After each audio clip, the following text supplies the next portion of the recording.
अस्सलाम वालेकुम। Standard 10 subject maths lesson number 2 बहुपदी यानी कि कसीर रुकनियाँ।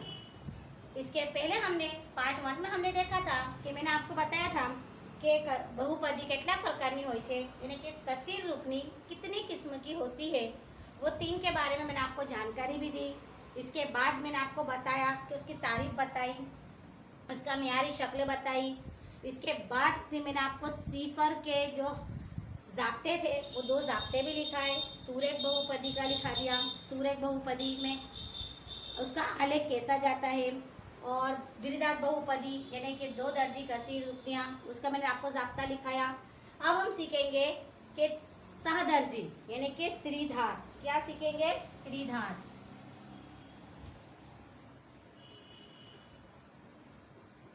त्रिघात बहुपदी। तो त्रिघात बहुपदी का सिफर मालूम करने का ज़ाब्ता यानी कि सहदर्जी, जिसको हम कहेंगे सहदर्जी कसीर रुकनी। तो सबसे पहले मैं आपको बताऊं, मैंने आपको मियारी शक्ल बताई थी और मैंने बोला था कि आप अपनी नोट में से उतारना और उसको याद करना है। तो उसका सूत्र क्या था? X cube plus b x square plus c x plus d. याद आया आपको? अब इसका सीफर मालूम करने का हम ज़ाब्ता या कर बोलेंगे कि मैंने आपको द्विघात का यानी कि 2 दर्जी कसीर रुकनी का ज़ाब्ता बताया था कि सीफरों का हासिले जमा। तो इसमें भी हम त्रिघात के अंदर यानी कि सहदर्जी के अंदर भी हम सबसे पहले लिखेंगे सीफरों का हासिले जमा बराबर alpha plus beta plus gamma. क्या बोलेंगे? Alpha plus beta plus gamma is equal to minus B बटे ए। तो अब मैंने आपको बताया था कि सहगुणक यानी कि जरीब, तो हम यहाँ पर लिखेंगे कि बी क्या है? तो एक्स स्क्वायर का जरीब, और ए क्या है? तो बटे एक्स क्यूब का जरीब। ये हुआ। इसके बाद है काम 2 सिफरों का ज़रब का हासिले जमा। क्या आएगा? 2 सिफरों का ज़रब का हासिले जमा। तो उसके अंदर आपका आएगा अल्फा बीटा, बीटा गामा और गामा अल्फा। तो अल्फा बीटा प्लस यानी कि 2 सिफरों का ज़रब का, ये दोनों के बीच में जमा या नफी कोई की निशानी नहीं है, इसलिए ये दोनों में क्या होगा? ज़रब होगा। Alpha beta, beta gamma plus gamma alpha is equal to क्या आएगा? सी बटे ए। सी बटे ए बराबर क्या है? देखो वहाँ सी किसका है? जरीब। तो एक्स का जरीब बटे ए क्या है? तो एक्स क्यूब का जरीब। इसके बाद आएगा सिफरों का ज़र्ब। क्या आएगा?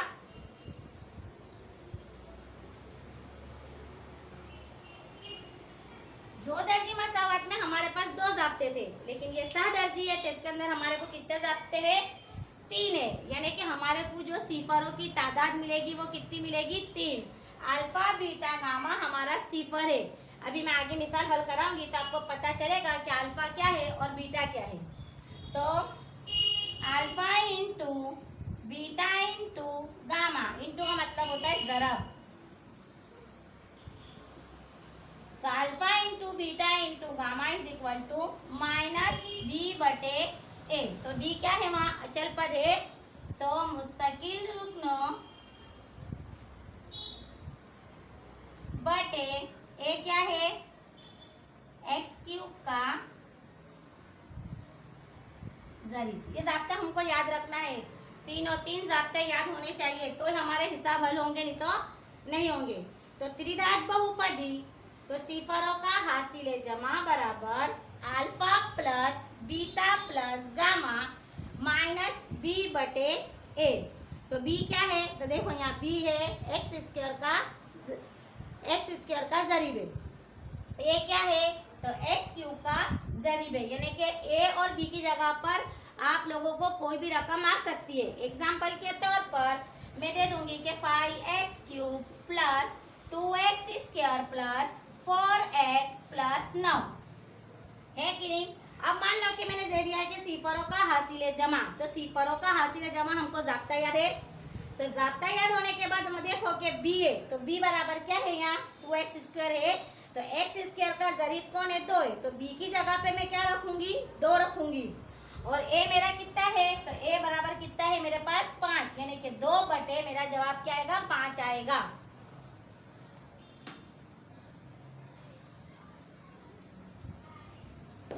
इसके बाद दो सिफरों का हासिल जमा alpha beta plus beta gamma, ये दोनों के बीच में कोई निशानी नहीं है, इसलिए कोई निशानी नहीं होती है, तो वो दोनों अददों के दरमियान में क्या होती है, ज़र्ब होती है। जमा beta gamma plus gamma alpha बराबर सी बटे ए। और दूसरा है सिफरों का ज़र्ब alpha into beta into gamma minus d के छेद में ए। तो डी यानी कि हमारा क्या है, अचल पद यानी कि मुस्तकिल रुकन है, और ए हमारा है एक्स क्यूब का जरीब।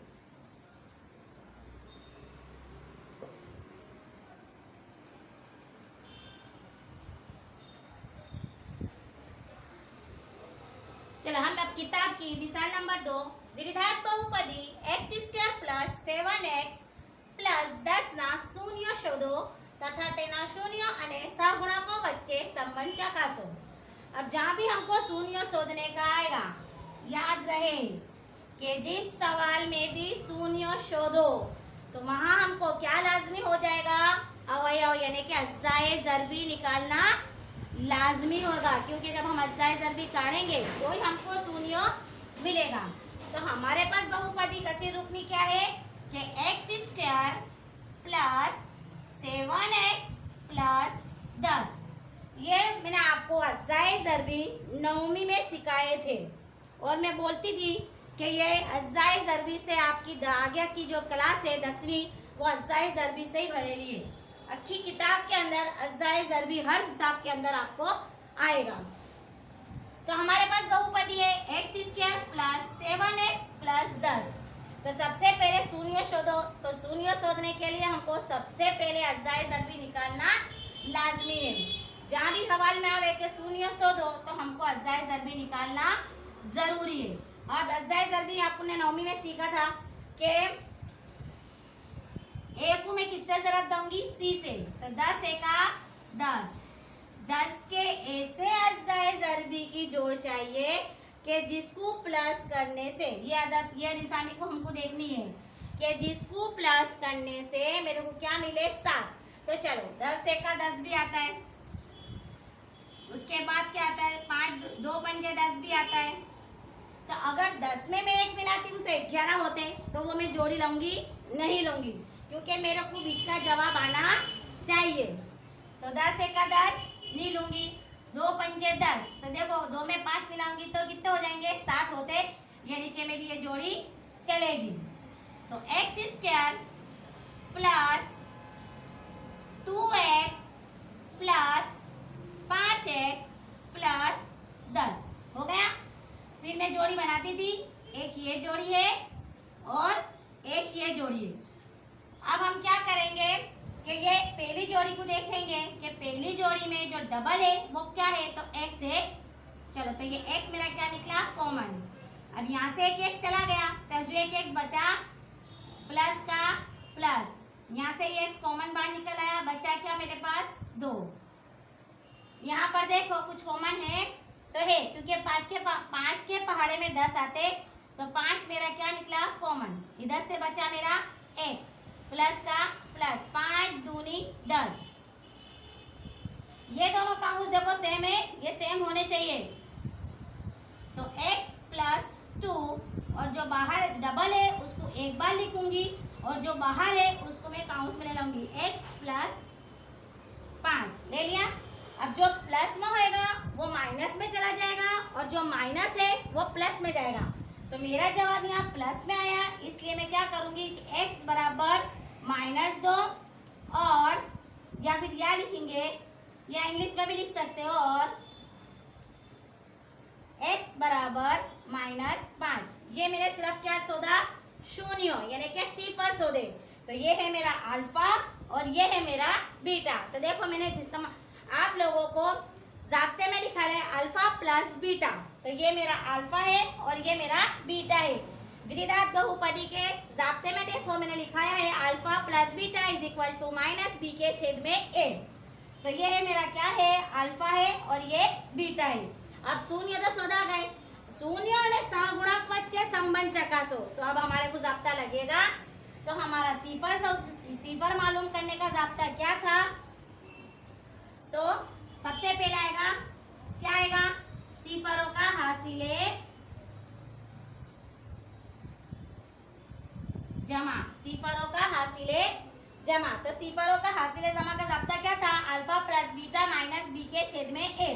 तो मैं डायरेक्ट कर दूं, चलो अल्फा लिख देते हैं, alpha plus beta is equal to -b के छेद में a। तो अल्फा मेरा क्या है, -2 है, प्लस का प्लस, बीटा मेरे पास क्या है, -5, प्लस होगी, प्लस माइनस माइनस, तो माइनस माइनस प्लस। तो यहाँ कर देखते हैं, तो माइनस प्लस माइनस और माइनस माइनस मिलके क्या होता है, प्लस। तो 5 में 2 मिला दूंगी तो कितने हो जाएंगे, 7। तो -7 और a बराबर कुछ नहीं है, तो इसकी जगह पर मैं क्या रख दूंगी, 1 रखूंगी। अब इसके बाद दूसरा मेरा जाब्ता क्या था, सिफरों का ज़र।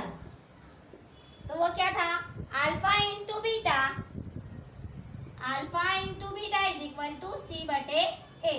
तो अल्फा मेरे पास कितना है, -2, जरा बीटा कितना है, -5। तो 2 पंजे 10 और 1 का 1। देखो c इज इक्वल टू 10 है और a इज इक्वल टू 1। ये हमारा जवाब आ गया।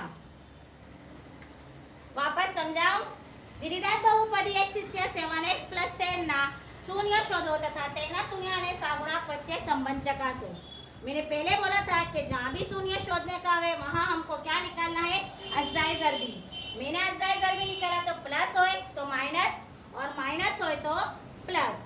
मेरा जवाब आया x -2। मैंने किस तरह से अज्जाए ज़रबी काढ़े कि 10 एका 10। अगर यहाँ कोई अदद होता, 2 होता, 5 होता, तो मैं उससे रद्द देती, 2 दहम 20। लेकिन यहाँ पर कोई अदद नहीं है, इसलिए मैं मानूंगी यहाँ पर 1 है। तो 10 एका 10। अब 10 के मेरे को ऐसे अज्जाए ज़रबी चाहिए कि जिसको प्लस करने से मेरे को कितने मिले, 7। तो मेरे को मिल गया 2 पंजे 10, क्योंकि 5 में 2 मिलाऊंगी या 2 में 5 मिलाऊंगी तो 7 जवाब आता है। वैसे तो 10 दूसरा पे 10 एका 10 भी होता है, लेकिन 10 में मैं 1 मिलाती हूँ तो कितने होते, 11। इसलिए मैंने वो जोड़ी नहीं ली, क्योंकि हमारे को जो बीच का अदद है दरमियान का वो निकालना है। तो मैंने जोड़ी ली, दोनों की जोड़ी बना दी, एक ये जोड़ी और एक ये जोड़ी। अब इस दोनों के अंदर मैं देखूंगी कि कॉमन क्या है, तो x है, यहाँ पर से मेरा x बचा, ये x मेरा कॉमन निकल आया, तो बचा क्या, 2। इसके बाद है मेरे पास 5 के पहाड़े में 10 आते। अगर यहाँ पर कुछ नहीं होए, कोई भी कॉमन नहीं होए डबल, तो हम क्या रखेंगे, 1 रखेंगे। लेकिन यहाँ मेरा 5 कॉमन निकलता है, क्योंकि 5 के पहाड़े में 10 आता है। तो ये 5 निकाल लिया, यहाँ पर बचेगा मेरा x और 5 दूनी 10। अब देखो ये दोनों का अंश सेम है, ये दोनों का अंश को मैंने क्या कर लिया, एक बार लिखा और जो बाहर था उसको मैंने अंदर ले लिया, x + 5। तो अगर मेरा जवाब प्लस में होए तो मेरे को माइनस में रखना है, और अगर माइनस में होए तो मेरे को प्लस में रखना है। मेरा जवाब यहाँ प्लस में आया, इसलिए मैंने क्या रखा यहाँ पर माइनस में, x बराबर -2, x बराबर -5। तो ये दो अदद हमको जो मिले, तो ये हम इसको सिफर कहेंगे। क्या है, ये सिफर है। किसके सिफर है, तो x² + 7x + 10 के सिफर है। सिफरों की तादाद कितनी है, तो 2। तो वो 2 कौन है, अल्फा और बीटा। अब ये सगुणक यानी कि ज़रीब और सिफरों के दरमियान में हमको ताल्लुक मालूम करना है। तो मेरे को हमको जाब्ता याद होगा, कोई हिसाब होगा, अल्फा सिफरों का हासिल जमा बराबर अल्फा प्लस बीटा बराबर -b के छेद में है। अल्फा मेरा -2 और बीटा मेरा -5। तो माइनस माइनस प्लस और plus minus, sorry minus plus minus और माइनस के प्लस, तो -7 के छेद में 1। इसके बाद आएगा सी पर ओ का ज़रब, अल्फा इंटू बीटा, ज़ाब्ता याद होना चाहिए, सी बटे ए, ये ना होनी ए हैगा। अब ये -2 अल्फा है और -5 मेरा बीटा है, तो माइनस माइनस प्लस होता है, 2 पंजे 10, 10 बटे 1, क्योंकि ए बराबर मेरे पास कोई अदद नहीं है।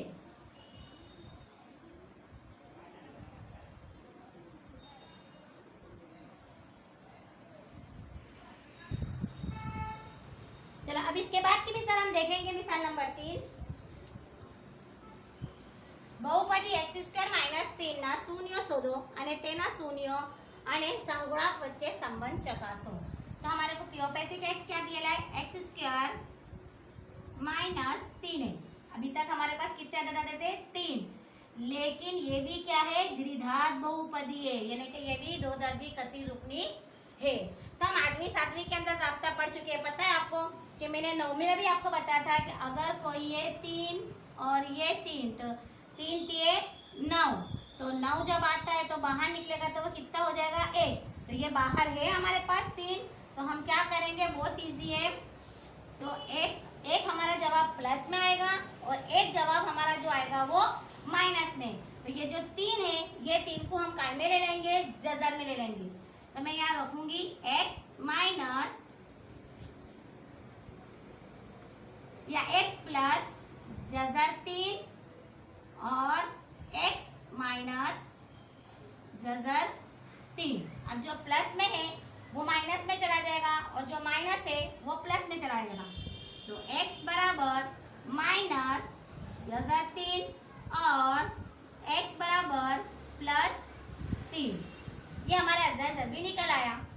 ज़ाब्ता मैंने क्या रखा, वो हम यूँ भी कर सकते, x की कुव्वत 2 नफी 3 की कुव्वत 2, तो 3 की कुव्वत तो 3 तिये 9, तो 9 ना लेते हुए मैंने क्या करा, उसको जजर में ले लिया, क्योंकि हमने 9वीं जमात में संख्या पद्धति अददी निज़ाम के अंदर मैंने आपको ये सिखाया था कि अगर कोई भी अदद मान लो कि 2 है तो हम इसको लेंगे तो जजर 2 और ये जजर 2, तो जब ये 2 बाहर निकलेंगे तो कितने 2 हो जाएंगे, 1 2 होगा।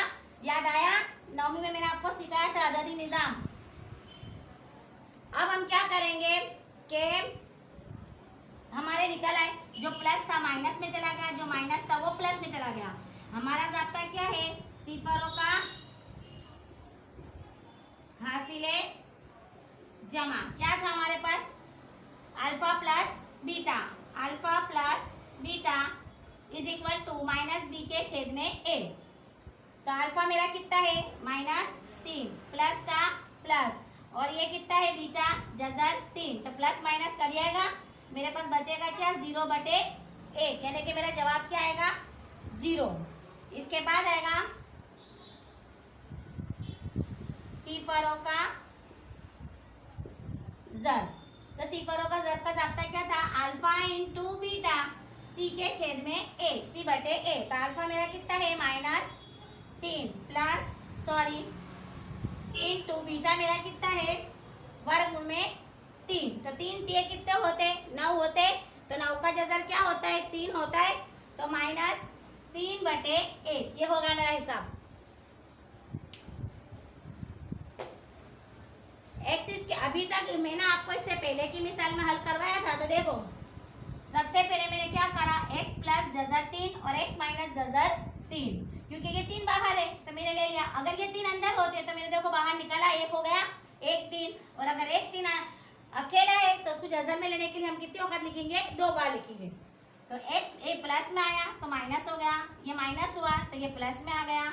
फिर उसके बाद संबंध चकासो के अंदर हमने अल्फा प्लस बीटा -b के छेद में a माइनस जजर 3 जमा जजर 3, तो 3 में 3 जाएंगे, क्योंकि प्लस माइनस कर लिया तो डायरेक्ट हम काट सकते हैं, तो 3 में से 3 जाएंगे तो 0 0 बटे 1 तकसीम दूंगी, तो मेरा जवाब 0 आएगा। तो देखो यहाँ पर मेरा b बराबर नहीं है, b बराबर कसीर रुकनी में मेरा b बराबर कुछ है, कुछ भी नहीं है। इससे पहले हमने जो मिसाल हल करवाई थी उसके अंदर एग्जाम्पल के तौर पर x² प्लस 2x प्लस 5 ये हम लेते, तो हमारे 3 अदद थे, लेकिन ये भी अब ये जो कसी रुकनी है ये भी 2 दर्जी है और वो भी 2 दर्जी है। यहाँ पर मेरा b बराबर कितना है, 2 है, लेकिन यहाँ मेरा b बराबर कुछ है नहीं है, तो देखो मेरा जवाब भी क्या आया है 0, तो यहाँ पर कुछ नहीं है। मेरा c बराबर क्या है, यहाँ पर 3 है, तो देखो ये c बराबर मेरा 3 है, तो अल्फा प्लस बीटा 3 में से 3 जाएंगे तो 0, तो 0/1 यानी कि 0। सिफरों का हासिल है जरब माइनस जजर 3 जरब जजर 3, तो 3 3 9, तो 9 का जजर क्या निकलता है 3 निकलता है, तो -3/1। देखो मेरा जवाब यहाँ पर 3 है और यहाँ पर x के आगे कुछ नहीं है, तो हमने a बराबर क्या रखे है वहाँ पर 1। अब इसके बाद की जो हम मिसाल हल करेंगे, हाँ दूसरी बात के इसमें के हिसाब में आपको होमवर्क में दूंगी वो आपको करने हैं। अब इसके बाद हम जो पीरियड में देखेंगे तो वो पीरियड में हम देखेंगे कि अभी तक हमने सिफर मालूम करे और सिफर मालूम करने के बाद हमको अल्फा बीटा मिला और अल्फा बीटा मिलने के बाद हमने क्या किया, उसको तपासा यानी कि तलाश की और तलाश करने के बाद हमको जवाब उसके मिल गए, सिफर मिल गए। ऑलरेडी हमने पहले सिफर काढ़े यानी कि अब इसके बाद की हम जो मिसालें देंगे तो हमारे को सिर्फ अल्फा और बीटा दिया होगा, यानी कि सिफरों का हासिल जमा और सिफरों का ज़रब हमको ये दो दिए होंगे। इस पर से हमको ये बनाना है, कसीर रुकनी बनाएंगे। अभी तक हमको कसीर रुकनी दी जाती थी, लेकिन कसीर रुकनी के ऊपर से हम सिफर तलाश करते थे और वो दोनों सहगुणक और इसके बच्चे शून्य बच्चे संबंध चकासते थे। लेकिन अब इसके बाद के पीरियड में हम जब देखेंगे तो उसमें हमको सिफर दिए गए होंगे, अल्फा और बीटा दिए, हमको सिफर यानी कि हमको सिफरों का हासिल जमा और सिफरों का ज़रब दिया गया होगा। उसके ऊपर से हम क्या बनाएंगे, कसीर रुकनी बनाएंगे और ये एग्जाम में पूछाती है 2 मार्क्स में। इसके अब पीरियड जो आएगा उसमें हम देखेंगे।